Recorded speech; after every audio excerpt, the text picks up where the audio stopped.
Hey guys, North Star Knife Reviews. This is the first of what's going to be maybe 5 or 6 videos on stocking stuffers, or just small gifts. And I'm hoping to get them all out in the next about 10 days, just so that if you see something that you're interested in, you have time to go get it. Now, if you don't celebrate Christmas, you can, Hanukkah, Kwanzaa, solstice, whatever, they might make great gifts. All of these are going to be relatively inexpensive, under $25. Some of them are going to be substantially less than that. And this right here is something that I am actually very impressed with. Got it a few days ago, been using it in the kitchen just to test it out. But this is from Ontario Knife Company, and it is the Camp Plus series. This is the bread knife. And they do have 2 other knives. There's a Sentoku and a chef's knife, both of which might make good options also. The reason I picked this is because I think it'll be the most useful without being duplicative of other knives. The chef's knife is going to be very similar to any hollow ground 4-inch blade.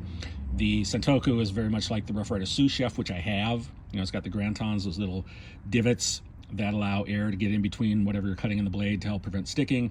That might also make a very good idea for a present, though, if you got somebody who could use it. But I decided to go with the bread knife because it's going to be the least duplicative of anything else that I've got. And I have been using this in the kitchen just to test it out over the last couple days, and I've been quite impressed with it. Works really well, and it's really inexpensive. So again, this is Camp Plus from Ontario Knife Company. In addition to the 3 knives, they also have a machete and a hatchet, and they might have something else too, I'm not quite sure. But this knife, you can actually open it with one hand if you want, even though it's a lockback. It is about a 4-inch blade. You can see it says Camp Plus bread on the other side. If I can get it here. There, Ontario Knife Company. This is made in China. It doesn't say on here what steel it is. It just says stainless. But if you look on the Ontario website, they list it as AUS 8. And, it's made in China, but it's an old U.S. company. I see no reason not to believe them.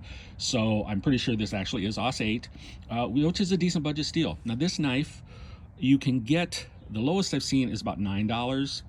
I think Ontario itself might be selling it for that. Smoky Mountain Knife was selling it for that. But if you have to pay shipping, it's going to increase the price. Amazon has it for about $11, and then it runs up to 17 or 18 at some other smaller places. But this has this AUS 8 blade, really nicely done. No blade play, no lock rock on it that I can tell. It's a lockback. It is very thin. Okay. And it's got an FRN handle, and you can see it's got some diamond shape on here to help you with your grip. Seems to hold up really well, and at $10 or so, I think this is just a fantastic little knife. It's going to do some things that your other knives in camp aren't going to do. I'm planning to put this in my camping kit.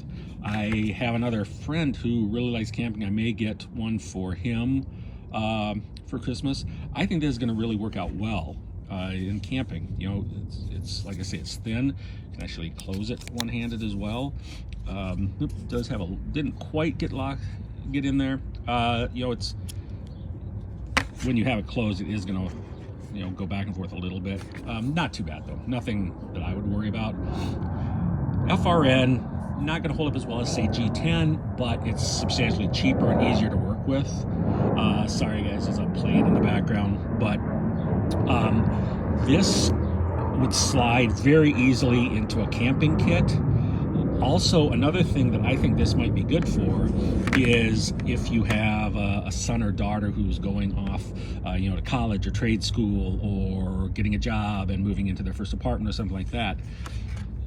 You can send them with just regular knives, but the thing is, if they don't have a knife block or a magnetic strip on the wall or something, they're probably just going to be throwing their knives in a drawer, and that is a good way to mess up the edge of your blade. It's also a good way to give yourself a nasty cut if you're reaching in there for something and accidentally get the blade. Something like this, the blade is protected. Your hands are protected if you're reaching in the drawer, and at $10, it's cheap. Get them this, get the Sentoku, and they'll have a couple great knives that they can use and not have to worry about tossing in a drawer or anything. So anyway, I'm really impressed with this knife. I really like it. Something, again, good for just a small Christmas present or stocking stuffer. Hope you found this interesting and useful. I'll have a few more videos up in the next week to week and a half. You guys have a great day, and I will catch you next time.